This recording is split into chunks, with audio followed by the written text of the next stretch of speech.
সুজির কেক দিয়ে এত সুন্দর রসমালাই বানানো যায়, না দেখলে বিশ্বাস হবে না। রসমালাই এর তুলনায় কোনো অংশে কম নয়। চলুন দেখে নিই।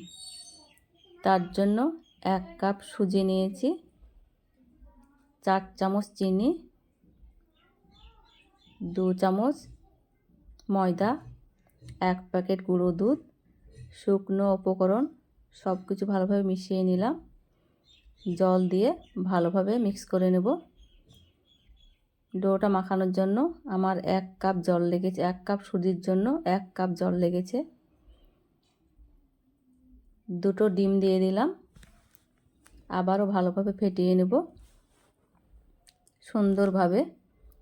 1/2 চামচের কম বেকিং পাউডার দিয়ে দিলাম। 10 মিনিট ঢেকে রেখে দেব। এদিকে গ্যাসে কড়াই চাপিয়ে দিয়েছি। যে বাটিতে কেক করব, বাটিতে তেল ব্রাশ করে নিয়েছি। তেল ঘি যে কোনো একটা নিতে পারেন। ব্যাটার দিয়ে দিলাম উপর দিয়ে।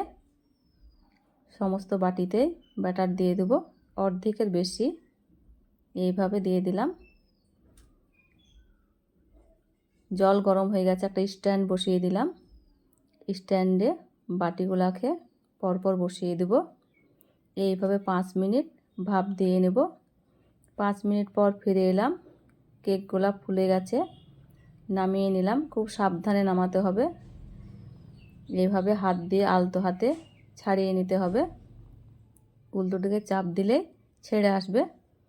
দেখুন কত সুন্দর হয়েছে কেকগুলা, নরম তুলতুলে। ওপরে কালার দিয়ে কিছুটা ডিজাইন করে নিয়েছি দেখার সৌন্দর্যের জন্য। আগে থেকেই দুধ চিনি দিয়ে জাল দিয়ে ঘন করে নিয়েছি। গরম দুধে 2টো এলাচ দিয়ে দিলাম। ওই গরম অবস্থায় কেকগুলাকে দুধে দিয়ে দিলাম। ভিডিওটি ভালো লেগে থাকলে লাইক, শেয়ার, কমেন্ট, সাবস্ক্রাইব করে পাশে থাকবেন। এইভাবে 10 মিনিট ঢেকে রেখে দেব। 10 মিনিট পর ফিরে এলাম। দেখুন ছেড়ে চলে আসছে। এতটাই নরম তুলতুলে, মুখে দিলেই মিলিয়ে যাবে।